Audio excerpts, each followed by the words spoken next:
Assalamualaikum warahmatullahi wabarakatuh. Perkenalkan, nama saya Sela dengan NIM C1D3D3050 dari program studi Ilmu Kesejahteraan Sosial kelas B. Nah, di sini saya akan memaparkan hasil review saya tentang film Bila Esok Ibu Tiada. Film Bila Esok Ibu Tiada adalah sebuah drama keluarga yang menyentuh hati dan dirilis pada 14 November 2024. Film ini merupakan adaptasi dari novel yang berjudul sama karya Nagiga Nurayati. Nah, film ini mengisahkan tentang Rahmi, seorang ibu yang harus membesarkan keempat anaknya seorang diri. Setelah suaminya Haryo meninggal dunia, anaknya yang bernama yang pertama itu Ranika, yang kedua Rangga, yang ketiga Rania, yang keempat Hening. Dan kini telah tumbuh dewasa dan mereka sudah sibuk dengan kehidupannya masing-masing. Sehingga seiring berjalannya waktu, kepergian Haryo atau sang ayah meninggalkan keretakan dalam keluarga, anak-anak. Rahmi mulai abai terhadap ibunya, bahkan melupakan momen penting seperti ulang tahun sang ibu. Rahmi yang merasa sedih melihat konflik antar anak-anaknya dan kurangnya perhatian dari anak-anaknya, meninggalkan segala kesedihan dan penyakitnya sendiri. Agar tidak membebani mereka, film ini menggambarkan perjuangan Rahmi dalam menghadapi masalah-masalah ekonomi dan konflik antar anak-anaknya. Yang semakin jauh satu sama lain, ia terus berharap agar anak-anaknya bisa hidup rukun dan saling mendukung satu sama lain. Puncaknya, Rahmi diam-diam meninggalkan rumah untuk mengunjungi makam sang suaminya, dan kepergiannya ini menjadi titik balik dari anak-anaknya untuk menyadari arti kehadiran seorang ibu. Adapun pemain dan kru film ini dibintangi oleh para jajaran aktor dan aktris papan atas Indonesia yang memberikan penampilan yang sangat solid dan mendalam. Yang pertama ada Christine Hakim sebagai Rahmi Sutanto sebagai ibu. Penampilannya sebagai ibu yang penuh kasih sayang dan berkorban mendapat banyak pujian. Yang kedua ada Adinia Wirasti sebagai Ranika, anak sulung yang sukses namun cenderung otoriter dan dominan. Yang ketiga ada Fedi Nuril sebagai Rangga, seorang musisi idealis.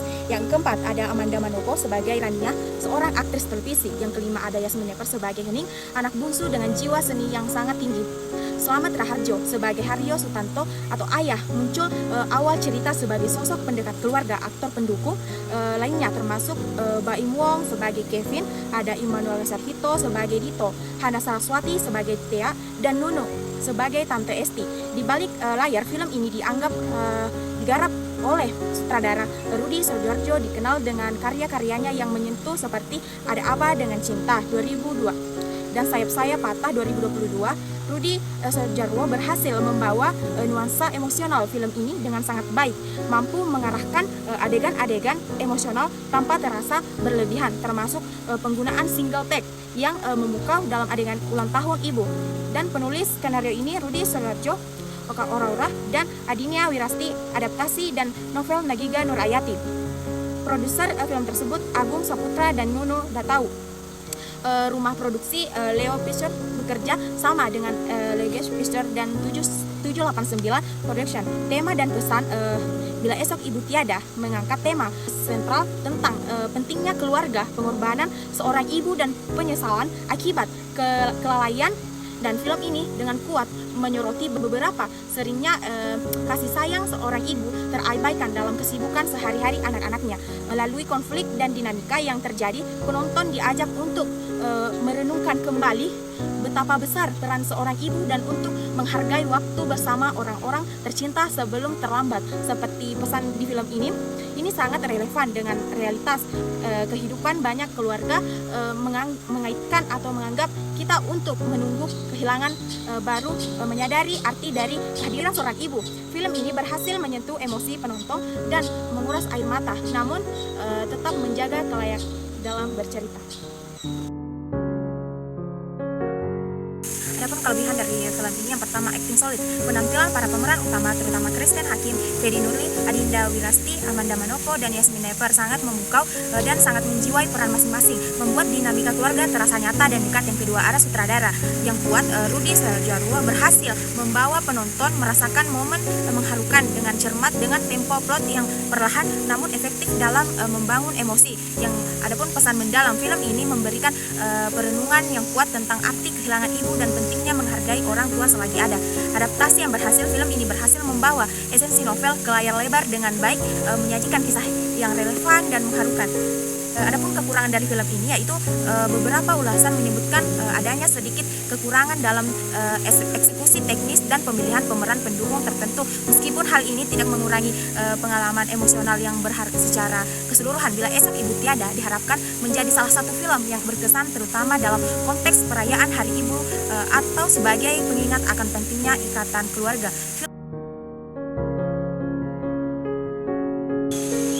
Pesan moral utama dari film Bila Esok Ibu Tiada sangatlah mendalam dan relevan dengan kehidupan kita sehari-hari. Film ini secara kuat menyoroti beberapa poin penting. Yang pertama, hargai kehadiran ibu selagi ada. Ini adalah pesan yang paling menonjol. Seringkali kita terlalu sibuk dengan urusan pribadi dan melupakan betapa berharganya sosok seorang ibu. Dan film ini menjadi pengingat pahit bahwa waktu bersama orang tua itu terbatas. Penyesalan akan selalu datang terlambat ketika mereka sudah tiada.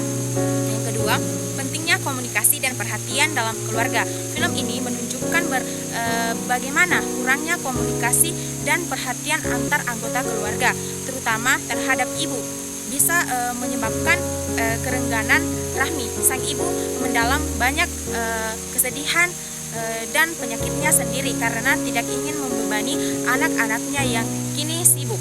Ini adalah cermin dari banyak keluarga di mana orang tua seringkali menyembunyikan masalah mereka demi kebaikan anak-anak mereka. Dampak buruk dari egoisme dan kesibukan berlebihan. Anak-anak rahmi meskipun sukses dalam karir masing-masing cenderung egois dan terlalu fokus pada kehidupan mereka sendiri. Mereka melupakan ulang tahun ibunya sendiri, tidak menyadari penderitaan ibu dan terjebak dalam konflik internal. Film ini mengajarkan bahwa kesuksesan materi tidak akan berarti apa-apa jika hubungan keluarga, terutama dengan orang tua, diabaikan. Kasih sayang ibu tak terbatas dan tanpa pamrih. Meskipun diabaikan dan disakiti secara emosional, Rahmi tetap mencintai dan mengkhawatirkan anak-anaknya. Dia terus berusaha mempersatukan mereka dan berdoa untuk kebaikan anak-anaknya. Ini menggambarkan betapa besar dan tulusnya kasih sayang seorang ibu. Dan adapun penyesalan adalah pelajaran paling berharga. Namun terlambat, setelah Rahmi pergi, barulah anak-anaknya menyadari semua kesalahan dan kelalaian mereka. Momen-momen penyesalan ini menjadi titik baik bagi mereka untuk introspeksi dan perubahan menjadi pribadi yang lebih baik. Namun film ini ingin menyampaikan bahwa lebih baik mencegah penyesalan itu datang dengan bertindak sejak dini. Secara keseluruhan, Bila Esok Ibu Tiada adalah sebuah tamparan keras yang menyadarkan kita untuk menunjukkan kasih sayang atau perhatian dan rasa terima kasih kepada ibu kita. Manfaatkan setiap momen yang ada karena kita tidak pernah tahu kapan esok ibu tidak ada akan benar-benar terjadi.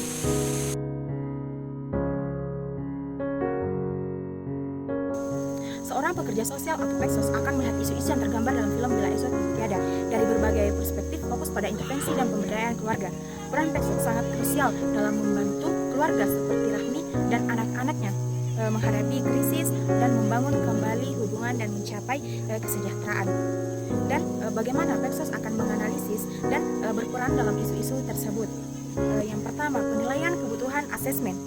Peksos akan memulai dengan melakukan penilaian menyeluruh terhadap kondisi keluarga. Ini meliputi dinamika keluarga yang menganalisis pola komunikasi konflik yang terjadi.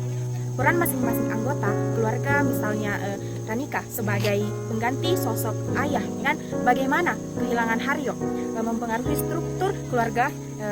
Dan Peksos akan melihat mengapa Ranika menjadi otoriter dan mengapa adik-adiknya cenderung abai atau lalai. Adapun kesehatan mental dan emosional, mengidentifikasi tanda-tanda depresi, kecemasan atau kesulitan beradaptasi pada setiap anggota keluarga akibat duka cita. Rahmi mungkin mengalami kesedihan yang mendalam, sementara anak-anaknya mungkin menunjukkan kemarahan, penolakan atau rasa bersalah. Kesehatan fisik Rahmi, di mana memahami secara detail kondisi kesehatan Rahmi dan bagaimana penyakitnya mempengaruhi kapasitasnya dalam berinteraksi dengan anak-anaknya. Yang kedua, kedua, intervensi krisis dan dukungan duka cita mengingat kondisi Rahmi yang memburuk dan potensi kehilangan. Pexos akan memberikan dukungan psikososial di mana memberikan ruang aman bagi setiap anggota keluarga untuk mengekspresikan perasaan mereka tentang duka cita dan kehilangan, baik secara individu maupun kelompok. Adapun konseling duka cita, grief counseling, membantu keluarga memahami proses berduka, mengelola emosi sulit, dan menemukan cara sehat untuk mengenang orang-orang yang telah tiada. Ini sangat penting untuk mempersiapkan mereka menghadapi kepergian Rahmi. Adapun mediasi konflik, fasilitasi sesi mediasi antara Ranika dan adik-adiknya untuk menyelesaikan konflik atau memperbaiki komunikasi dan membangun empati. Satu sama lain. Pexos akan membantu mereka menyadari beban yang dipikul Ranika dan juga validasi perasaan adik-adiknya. Yang ketiga, pengembangan keterampilan keluarga, family skills atau development. Pexos akan bekerja untuk meningkatkan fungsi keluarga melalui pelatihan komunikasi yang efektif. Artinya mengajarkan anggota keluarga cara menyampaikan pikiran dan perasaan secara asertif tanpa menyakiti, atau serta keterampilan mendengarkan aktif. Dan manajemen konflik, mengajarkan strategi untuk mengelola ketidaksepakatan secara konstruktif dan mencari solusi bersama. Dan pendidikan peran keluarga, di mana membantu keluarga mendefinisikan kembali peran tanggung jawab antara masing-masing setelah kehilangan ayah dan mempersiapkan diri untuk peran baru setelah kehilangan ibu. Contoh misalnya, bagaimana Ranika bisa mendelegasikan tugas atau bagaimana adik-adiknya bisa lebih bertanggung jawab atas semuanya. Dan adapun peningkatan empati, memfasilitasi latihan dan diskusi untuk membantu anggota keluarga memahami perspektif dan perasaan satu sama lain, dan mengurangi penilaian dan membangun koneksi emosional. Dan yang keempat, pemberdayaan dan advokasi. Pemberdayaan keluarga yaitu mendorong keluarga untuk mengidentifikasi kekuatan mereka sendiri dan menggunakan sumber daya yang ada untuk mengatasi tantangan-tantangan tersebut. Pexos akan membantu mereka membangun kembali kemandirian dan resiliensi sebagai satu sama lain. Dan advokasi sumber daya. Jika diperlukan, Pexos akan membantu keluarga mengakses sumber daya eksternal seperti layanan kesehatan mental, kelompok dukungan, atau bantuan finansial jika kehilangan Rahmi berdampak pada kondisi ekonomi keluarga. Dan adapun pendidikan tentang penuaan dan penyakit, yaitu memberikan informasi kepada anak-anak tentang pentingnya merawat orang tua yang menua dan menghadapi penyakit, dan menumbuhkan kesadaran dan tanggung jawab. Yang kelima, pencegahan.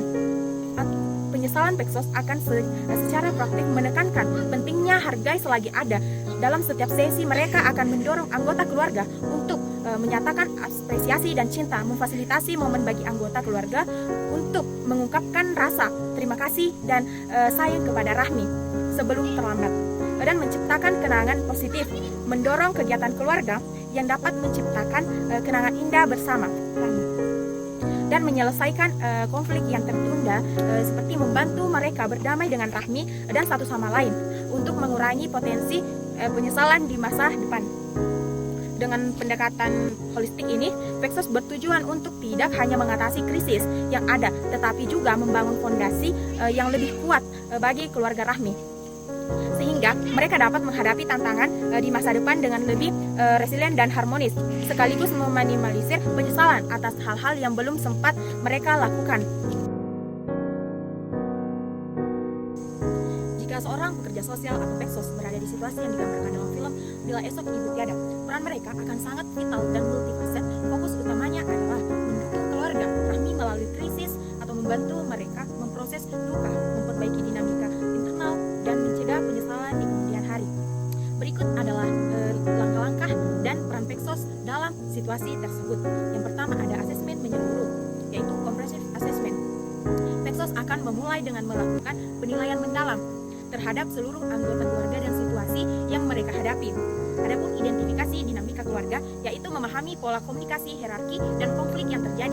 Pexos akan menelisik mengapa Ranika menjadi dominan dan terbebani, serta mengapa adik-adiknya Rangga, Tania, Hening tampak abai atau memberontak. Dan bagaimana kematian Haryo atau ayah mengubah struktur dan fungsi keluarga. Status emosional dan psikologis, yaitu mengevaluasi kondisi emosional setiap individu. Apakah Rahmi menunjukkan tanda-tanda depresi atau kesepian, dan apakah anak-anaknya mengalami kecemasan, kemarahan, atau kesulitan memproses kehilangan. Adapun sumber daya dan beban menilai sumber daya internal keluarga, misalnya kekuatan individual, dukungan antar anggota, dan sumber daya eksternal, finansial atau dukungan sosial, akses layanan kesehatan. Peksos juga akan mengidentifikasi beban yang diemban oleh Rahmi, baik fisik maupun emosional, dan bagaimana hal itu mempengaruhi interaksinya dengan anak-anak. Adapun kebutuhan mendesak, di mana menentukan kebutuhan paling mendesak seperti dukungan emosional bagi Rahmi yang kesehatannya menurun, atau mediasi konflik yang memanas antar saudara. Yang kedua, intervensi krisis dan dukungan emosional, di mana mengingat kondisi Rahmi yang kritis, Peksos akan segera melakukan intervensi seperti dukungan psikososial untuk Rahmi, yaitu memberikan dukungan emosional yang konsisten kepada Rahmi, memastikan ia merasa didengar dan dihargai. Peksos dapat membantunya menyusun pesan atau keinginan terakhirnya jika ia ingin melakukannya. Dan adapun persiapan menghadapi kehilangan, secara perlahan mempersiapkan anak-anak untuk memungkinkan terburuk. Ini mungkin untuk menakuti, bukan untuk menakuti, atau melainkan untuk membantu mereka memprosesi antisipasi duka dan meminimalisir shock. Dan adapun mediasi konflik keluarga, di mana memfasilitasi sesi mediasi antara Ranika dan adik-adiknya. Peksos akan membantu mereka saling mendengarkan dan memahami perspektif masing-masing. Misalnya, membantu adik-adik memahami beban dan tekanan yang dirasakan oleh Ranika sebagai anak sulung yang menggantikan peran seorang ayah, serta membantu Ranika untuk mengapresiasikan kebutuhannya tanpa terlalu menekan. Dan adapun fasilitasi komunikasi terbuka, yaitu mendorong anggota keluarga untuk berbicara jujur tentang perasaan mereka, kekecewaan dan harapan. Ini termasuk mendorong anak-anak untuk menghabiskan waktu berkualitas dengan ibu mereka dan mengekspresikan kasih sayang atau permintaan maaf yang mungkin tertahan. Dan yang ketiga, pengembangan keterampilan keluarga dan edukasi. Peksos akan bekerja untuk memperkuat fungsi keluarga jangka panjang, di mana pelatihan komunikasi efektif, yaitu mengajarkan teknik komunikasi asertif, mendengarkan aktif, dan cara menyampaikan kritik secara konstruktif bukan destruktif. Dan adapun manajemen konflik, yaitu memberikan strategi untuk menyelesaikan perbedaan pendapat secara sehat tanpa merusak hubungan. Dan adapun pendidikan peran dalam keluarga, di mana membantu keluarga menyusun kembali peran dan tanggung jawab setelah kehilangan ayah, dan mempersiapkan pembagian tanggung jawab yang adil setelah kepergian ibu. Ini sangat penting agar tidak ada satu pihak yang merasa terlalu terbebani seperti Ranika. Dan adapun edukasi tentang duka dan penyesalan, di mana menjelaskan bahwa duka adalah proses yang normal dan mengajarkan cara-cara sehat untuk mengatasinya. Peksos akan menekankan bahwa penyesalan bisa diminimalisir dengan tindakan nyata dan kasih sayang dan perhatian saat ini. Yang keempat, adapun pencegahan penyesalan, di mana proactive regret prevention. Ini adalah aspek krusial dalam situasi bila esok ibu tiada, di mana mendorong interaksi bermakna. Peksos akan mendorong anak-anak untuk memanfaatkan setiap momen bersama Rahmi. Ini bisa berupa percakapan dari hati ke hati dan berbagai kenangan, atau melakukan aktivitas sederhana yang disukai Rahmi. Dan adapun fasilitasi ungkapan kasih sayang, di mana mendorong setiap anak untuk mengungkapkan saat rasa berterima kasih cinta atau bahkan permintaan maaf kepada ibu mereka secara langsung. Terkadang maaf atau terima kasih yang terucap dapat mencegah penyesalan besar di kemudian hari. Dan adapun menciptakan kenangan positif, di mana membantu keluarga merencanakan dan menciptakan kenangan positif bersama ibunda atau Rahmi, sekecil apapun sebagai bekal saat Rahmi sudah tiada. Yang kelima, ada dukungan pasca kehilangan, di mana post development support. Setelah Rahmi tiada, peran Peksos akan bergeser ke konseling duka cita, di mana membantu setiap anggota keluarga memproses kesedihan mereka dan mengenali tahapan duka dan mengembangkan mekanisme coping yang sehat. Dan adapun restrukturisasi keluarga, di mana membantu keluarga menyesuaikan diri dengan peran baru dan dinamika baru tanpa sosok ibu. Dan adapun membangun resiliensi, mendorong keluarga untuk saling mendukung dan menemukan kekuatan kolektif untuk melangkah maju. Singkatnya, Peksos akan bertindak sebagai mediator atau fasilitator, pendidik dan pendukung emosional, dan tujuannya adalah untuk membantu keluarga Rahmi menghadapi duka dengan cara yang sehat dan memperbaiki hubungan yang retak, dan memastikan bahwa setiap anggota keluarga bisa melalui masa sulit ini dengan dukungan maksimal, serta meminimalisir beban penyesalan yang mendalam di kemudian hari. Baik, itulah hasil dari pemaparan dari review film Bila Esok Ibu Tiada. Cukup sekian dari saya. Assalamualaikum warahmatullahi wabarakatuh.